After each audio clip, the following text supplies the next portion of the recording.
本身自己也是有手足的，对，我有上有姐姐，下有妹妹，手足对我来讲非常重要。我想大家都可以看得到我跟小 S 的感情。我们不管是在以前读书的时候，三姐妹一起成长的过程呢，就是父母都很忙，如果没有姐姐照顾我，然后没有一个妹妹陪伴我，其实我的童年会是非常非常的孤单。但如果遇到像这样互相伤害的手足，应该没有人比我跟小 S 更会互相伤害了吧？那我们要努力。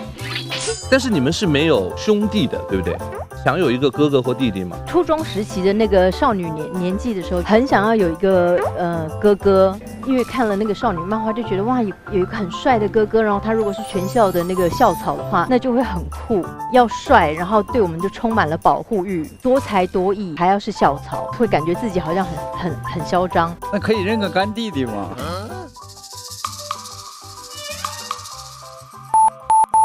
啊？